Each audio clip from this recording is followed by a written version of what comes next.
आज की वीडियो में हमने विषय लिया है बहुत महत्वपूर्ण, माता कामाख्या साधना के क्रम में कही अंतिम वीडियो के रूप में। ये माता की आज्ञा से ये जानकारी आपको दी जा रही है। अब कामाख्या साधना के क्रम में मैं और वीडियो नहीं बनाऊंगा, क्योंकि जो तो सारे विषय हैं मैंने कवर कर लिए हैं। और इसको विस्तार से मैं समझाता हूँ कि एक तो पंचमकार क्या होता है, और उससे पहले मैं ये कहना चाहूँगा बहुत सारे लोगों से और साधकों से भी कि जो इंटरनेट पे कामाख्या साधना के संबंध में बहुत सारी वीडियो और पॉडकास्ट और दुनिया भर के बकवास देख रहे हैं लोगों को, तो उसमें यही बात का आप ध्यान रखें कि जिसने जो काम किया है वही उस काम के विषय में बता सकता है, और जिसने जो काम किया नहीं, जैसे कोई वैष्णव हो तो उसको शाक्त के संबंध में नहीं बोलना चाहिए। जिसने कामाख्या साधना करी नहीं है उसको कामाख्या माता के विषय में नहीं बोलना चाहिए। अगर वो ऐसा कर रहा है यूट्यूब चैनल चलाने के लिए, लोगों का अटेंशन पाने के लिए, अपना धंधा चमकाने के लिए, तो माता के दंड का भागी होगा। ये मैं 100% आपको लिख करके दे रहा हूँ। माता कामाख्या को के विषय में जो बोलता है, और वो ये तो जानता ही है कि उसने उनकी साधना नहीं करी है, उसको विषय का ज्ञान नहीं है, लेकिन सिर्फ मीडिया अटेंशन या लोगों को अपने तरफ पैसा कमाने के लिए कर रहा है, तो उसको ये तो ईश्वर की सत्ता पे उसको भरोसा होना चाहिए कि वो शक्ति तो मुझे देख रही है। तुम किसी का नाम छोटे से छोटा भी तांत्रिक होगा तो उसको ये मालूम होता है कि अगर हम किसी प्रेत का भी नाम लेते हैं तो वो प्रेत तुरंत हमारी तरफ मुखातिब हो जाता है। हम लोग तंत्र मंत्र में इलाज करते हैं, किसी व्यक्ति के विषय में अगर चर्चा करते हैं कि इसके ऊपर आक्षेप है, तो वो आक्षेप तुरंत हमारे साथ रिएक्ट करने लगती है। तो ये इतनी बड़ी महाशक्ति स्वयं जगत माता के विषय में तुम बात कर रहे हो कहीं इंटरनेट पे, ट्यूब पे, तो यूट्यूब पे या कहीं भी, तो तुम क्या सोच रहे हो कि वो तुम्हारी बात सुन नहीं रही? ये बड़े बड़े मंदिरों के सामने जो आपको इतने बड़े भिखारी दिखाई पड़ते हैं जिनके दुख दूर नहीं होती, ये कौन है? ये पिछले जन्मों के आपके यही पंडित पुरोहित हैं जो मंदिरों में लोगों को ठगते थे, पैसा वसूलते थे, बेवकूफ़ बनाते थे। इसलिए आप कहते हो ना कि परमात्मा उन पर दया नहीं करता। ये इनके कर्म आप देख लो। जिसने जो काम नहीं किया है उसको उस विषय में बोलने की क्या योग्यता है? लेकिन देखो हज़ारों लोग भरे पड़े हुए हैं। तो उसी संबंध में मैं यही कहना चाहूँगा कि जो लोग ऐसा कर रहे हैं उनके लिए एक माँ की तरफ से ही आखिरी चेतावनी समझें, और जो साधक वर्ग हैं वो भी समझें कि इनको इनके कर्मों का फल मिलेगा ज़रूर। चाहे वो भगवान शिव की साधना के संबंध में बोल रहे हों, चाहे बगुलामुखी के संबंध में बोल रहे हों, चाहे माता कामाख्या के विषय में।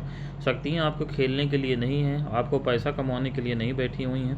यूट्यूब नहीं चल रहा था तब भी धर्म चल रहा था, हमारा धर्म जीवित था। चाहे हिंदू धर्म हो, इस्लामिक धर्म हो, कोई भी धर्म वहाँ बेच करके धंधा चलाने के लिए नहीं है। तो कोई भी ऐसा कर रहा था, इस्लाम में कर रहा है, तो उसको जो है अल्लाह ही शक्तियाँ सभी देख रही, सभी बुजुर्गानी दिन देख रहे हैं, उसको नापेंगे वो लोग, पक्का है उसके ऊपर अल्लाह ही कहर नाजिल होगा।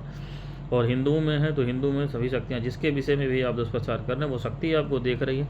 आज आप चाहे जितने बड़े महंत तांत्रिक की गद्दी पे बैठे हो, क्योंकि ये पिछले जन्मों का कर्म है जिसका आप बैठ के खा रहे हो, लेकिन जो इस जन्म में लिखा जा रहा है, कर्म हो रहा है, ये दर्ज हो रहा है। जब आप मरोगे, और मरने की तो किसी को अनुभूति रहती नहीं है, कोई सोचता ही नहीं कि मैं मरूंगा। हर आदमी ये सोचता है कि बस ऐसे सब कुछ चलता रहेगा, ना मैं कभी बूढ़ा होऊंगा, ना मैं कभी मरूंगा। इसीलिए तो सबको कर्म करते हैं। अगर मरने का बोध रहे या पुनः कहाँ जाएंगे मरने के बाद, तो जो है फिर इनको इस तरीके की भागवत की कथा सुनते भी हैं, सुनाते भी हैं, लेकिन उससे उनको कोई फ़र्क नहीं कि भागवत में क्या लिखा है। तो ऐसे मूर्खों के लिए यही कहना है कि अगर वो गलती कर रहे हैं तो उनको माँ से क्षमा मांग करके एक बार ये संबंधित देवी देवता से क्षमा मांगने का अवसर है, और नहीं तो वो अपने कर्म का भुगतेंगे।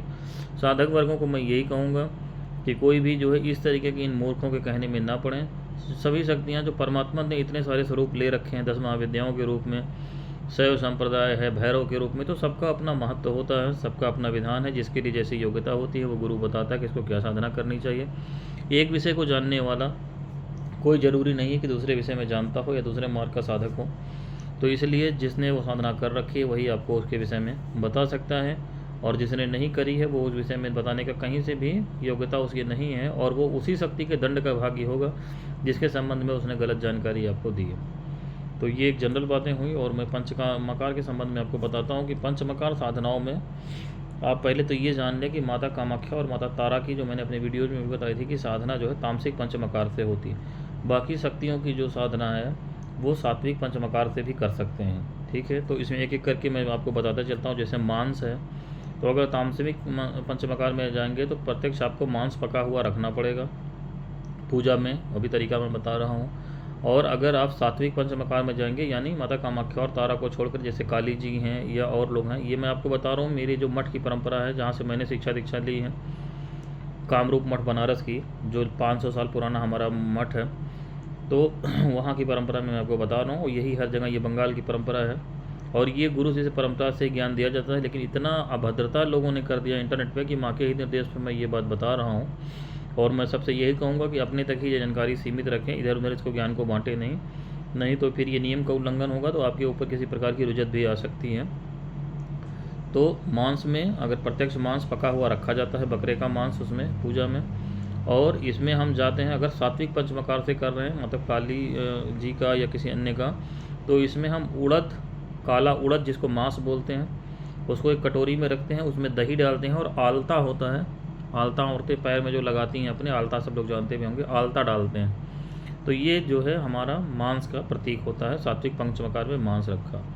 फिर मछली आता है तामसिक पंचमकार में, मछली को पका करके, जैसे काली घाट कलकत्ता में भोग लगता है, कामाख्या देवी में लगता है, वैसे भोग लगाया जाता है। पकी हुई मछली आपकी रसेदार हो, सूखी हो, वो होती है, रखी जाती है कम क्वांटिटी में, जितना भी कि आप उसको खा सकें साधना के बाद, उसको इधर उधर नहीं फेंकना, किसी को देना नहीं है उसको। और सात्विक पंचमकार में फिर हम इसमें एक जोड़ा फल रखते हैं, जैसे एक केला रख लिया तो हमने एक अनार रख लिया। कोशिश यही करना है कि एक गोल फल एक लंबा फल रखा जाए शिव शक्ति के प्रतीक के रूप में। ये हो गया मछली, ठीक है। अब मैथुन का नंबर आता है। मैथुन में अगर आपकी शादी हो चुकी है या आपके साथ कोई लड़की जो है बैठने को तैयार है, तो सात्विक पंचमकार में एक कपड़े में गांठ लगा करके दोनों के ऊपर से उड़ा दिया जाता है, बगल में वो लड़की बैठी रहती है, आपका वस्त्र और उसका वस्त्र उस कपड़े में जुड़ा होना चाहिए, वो कपड़ा दोनों को जोड़ता है उतनी देर 10-15 मिनट के लिए पूजा में बैठना है। और अगर लड़की उपलब्ध नहीं है तो कामाख्या यंत्र को रखते हैं हम एक फिर बीच में स्थान पे, लाल कपड़े पे, और उसकी मतलब पंचोपचार पूजा होती है इसमें। ये 2 विकल्प होता है सात्विक में। अगर आप तामसिक पंचमकार में जाते हैं तो उसमें फिर प्रत्यक्ष स्त्री को निर्वस्त्र बैठना होता है इस पूजा में, और उसको जो है संभोग वहाँ पे करना होता है। मैथुन का पूजा होने के बाद इसको संभोग करना पड़ता है। जिस देवी देवता की हम पूजा कर रहे हैं उसी के मंत्र को जप करते हुए उसके योनि में लिंग का प्रवेश करा करके और उसके साथ संभोग करना होता है स्खलित होने तक। ये मैथुन है जो सबसे जटिल क्रिया है इसमें। और बातें तो सब इसके विषय में ऐसे करते हैं कि वो मैथुन का मतलब ये कि आंतरिक रूप से कुंडलनी, सब किताबी बातें गधों के तरीके से। पैदा तो तुम संभोग से ही हुए, तुम्हारे माँ बाप ने संभोग नहीं पिया तो तुम कहाँ से आए, तो उसके बारे में बात करने से इतना डरते क्यों हो? इतने बेईमान हैं आदमी, इतने बेशरम हैं कि जिस संभोग से वो पैदा होते हैं उसी के विषय में जीवन में बात नहीं करना, क्या साधना करेंगे ये सब। अभी एक को मैं आज सुन रहा था तो वैसे बेहूदगी की बात कर रहा था कि वो शिव शक्ति का मिला। अरे शिव राम तो आखिरी सीढ़ी, काम पहली सीढ़ी है। तुमको जब राम का कहाँ से पता होगा जब काम का ही नहीं पता, और उसी की तलाश में ये सब दिन भर भटकेंगे। ये भी एक स्त्री सामने आ जाए तो सब माला छोड़ करके उसी के पीछे लग जाएंगे। तो खैर उनकी बेहूदगी की बात नहीं, मैं आपके समझने के लिए बता रहा हूँ कि तामसिक पंचमकार में प्रत्यक्ष संभोग आवश्यक है, जिसमें ऐसी स्त्री का चयन होता है या तो वो वेश्या हो, या आपकी पत्नी अगर है तो बच्चे ना हुए हों उसको, यानी कुमारी स्वरूप में हो एक तरीके से, मतलब बच्चे ना हुए हों कुमारी स्वरूप में इस तरीके से, या कोई वेश्या हो जिसके बच्चे ना हुए हों, कम आयु की वेश्या हो। ये दोनों का प्रयोग आप कर सकते हैं। ये सबसे जटिल पार्ट है तामसिक साधनाओं का, तामसिक पंचमकार का, कामाख्या साधना और तारा साधना के, इसलिए इसको बहुत कम ही साधक कर पाते हैं। उसके बाद है आपका मदिरा का नंबर आएगा।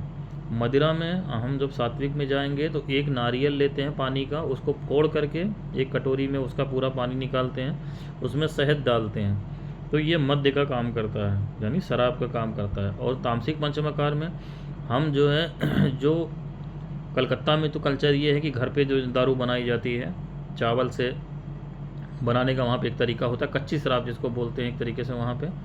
और यहाँ पे उत्तर प्रदेश या अन्य क्षेत्रों में पंजाबी लोगों के घरों में बनाई जाती है। उसमें फल रहता है, चावल रहता है, दुनिया भर की चीज़ों से जो घर में दारू वो बनाते हैं, तो पहले प्रेफरेंस उसी शराब की होती है कि जो घर में बनाई हुई दारू हो वो रखी जाती है उसमें मिट्टी के बर्तन में भर करके, और उसको चूँकि बाद में पीना भी होता है तो उसको टॉक्सिक नहीं होना चाहिए। और अगर वो उपलब्ध नहीं है आपको तो फिर आप अंग्रेजी शराब रख सकते हैं जो आपको पी सकें, ऐसा ही दारू रखें जिसको पी सकें, क्योंकि वो प्रसाद के रूप में ज़रा बाद में आपको पीना पड़ेगा। ये तामसिक मद्य हो गया, ठीक है। अब मुद्रा आता है, तो मुद्रा दोनों में एक ही होती, चाहे आप सात्विक में करो चाहे तामसिक में। इसमें उड़द जो है, काली वाली उड़द जो मैंने बताई है, मांस जिसको बोलते हैं, उसको अगर आपने एक मुट्ठी उड़द लिया तो एक मुट्ठी चावल लीजिए। उड़द और चावल को समभाग होना चाहिए, इसकी खिचड़ी बनाते हैं। उड़द और चावल को हल्दी नमक डाल के कुकर में सीटी लगा के डाल देंगे तो ये बन जाएगा पूरा एक खिचड़ी जैसा। ये आपका मुद्रा का काम करेगा। इसको रखते हैं पूजा स्थल में, चाहे सात्विक में चाहे तामसिक में, पूजन के पश्चात ये खाई जाएगी। अब ये पंचमकार के नियम कैसे पालन किए जाते हैं साधना काल में। पंचमकार में अमावस्या पूजा जो होती है, अमावस्या की शाम से लेकर के अमावस्या की रात तक जब भी आपको समय हो, सूर्यास्त होने के बाद ये पंचमकार से पूजा संबंधित देवी देवता की जाती है उस पूजन स्थल पे।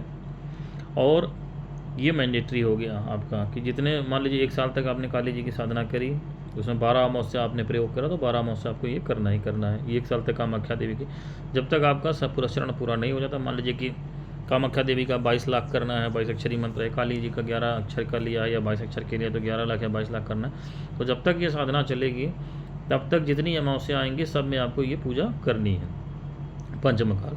अब जो लोग सात्विक पंचमकार से पूजा कर रहे हैं, पैसे से बहुत मजबूत हैं, वो इसको फिर आगे डेली पंचमकार पूजा भी कर सकते हैं अगर उनकी सामर्थ्य है तो। हालांकि व्यवहारिक रूप से ऐसा संभव नहीं होता। बंगाल में लोग करते हैं कि सात्विक पंचमकार से पूजा वो डेली करते हैं, लेकिन जो शास्त्रोक्त है, जो आवश्यक है साधना में, वो यही है कि प्रत्येक अमावस्या को आपको करना ही करना है। तो ये उसका इस तरीके से प्रयोग है। अब कामाख्या देवी की साधना में, उसके बाकी योनि तंत्र में मैंने अपने और वीडियोज में बता रखा है, तो उसमें विशेष क्रियाएँ होती हैं जिसका चर्चा नहीं किया जा सकता, जिसकी आज्ञा नहीं है डार्क रूम में और साधक के ऊपर बहुत सारी घटनाएं भी घटती हैं। अब इन मूर्खों के संबंध में मैं आपको ये भी बात बताऊंगा कि ये सोचते हैं कि साधना कराए, जप कराए, हवन कराए, चले आए और मौज मस्ती से घूमेंगे। ऐसा नहीं होता। जिसने साधना करी है वो मेरी इस बात को समझेंगे। आपने मान लीजिए 1 लाख मंत्र का जप कर लिया, उसका हवन कर दिया सही विधि से, मैंने आपको बताया अगर कि आपने ये ऐसा करो, ये मंत्र है इसका जप कर लो, फिर इसका दशांश हवन कर लो, फिर उसका दशांश आशीर्वाद जप कर लो, ठीक है। ये करा आपने, पूरी विधि पूरी हो गया। अब उसमें बलि है तो आपने बलि चढ़ाई, जैसे कामाख्या साधना में बलि है, एक जानवर की होगी, तो जो विधान आपने पूरा कर। अब विधान जब ये पूरा हो गया तो फिर क्या होगा, इससे साधना से क्या फ़ायदा होगा, साधना का परिणाम जारी होगा साधक के ऊपर। और ये ऊर्जा जब उतरती है, साधना सही से की गई तो आपके ऊपर परिणाम आएगा, परिणाम आपके शरीर पे आएगा। और जब तक वो साधना का पूरा परिणाम नहीं आ जाएगा तब तक परिणाम आता रहेगा, जिसको इस्लामिक साधनाओं में रुजत कहते हैं। अमल की रुजत होती है। अमल की रुजत कौन झेलेगा, तो वैसे ही तो वो आपके ऊपर आएगी। तो आपको जो है बदन दर्द, कमर दर्द, उल्टी, दस्त, बुखार, जितना शरीर में आपके विकृति है, कचड़ा है, उसी के हिसाब से ये साधना का परिणाम होता है। पूरी पूरी रात सो नहीं सकते, 3-4 दिन आप चल नहीं सकते, दवाइयाँ घर में रखे रहिए। जब ये साधना का पूरा परिणाम आपका शरीर उसको एब्जॉर्व कर लेगा तभी ये ठीक होगा, क्योंकि ये किन्हीं दवाइयों से रुकने वाली चीज़ें नहीं होती। जब साधना का परिणाम आता है उस समय उल्टी या सर दर्द या जो कुछ भी होता है ये अपने आप रुकता है। बस आप सपोर्टिव मेडिसिन रखे रहते हैं साथ में कि ये आपके काम आएगी। बुखार चढ़ा तो बुखार की खा ली, उल्टी हो रही तो उल्टी की खा ली, सर दर्द हो सर, रुकेगा वो अपने आप। 1 दिन, 2 दिन, 3 दिन, 4 दिन, जितना समय उसको लगे।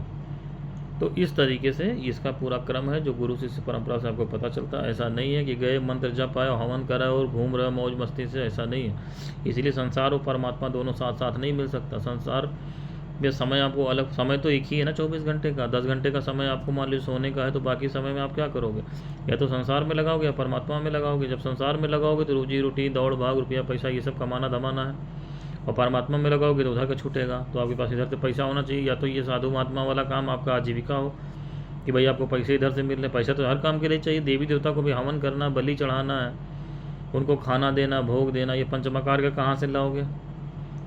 कामाख्या साधना मैंने क्यों कही कितनी महंगी है, क्योंकि उसमें सबसे बड़ा खर्च तो वेश्या का है। एक वेश्या आप बुलाओगे तो 12,000 रुपये उसको चाहिए, हर अमावस्या को चाहिए, वेश्या को दो आप।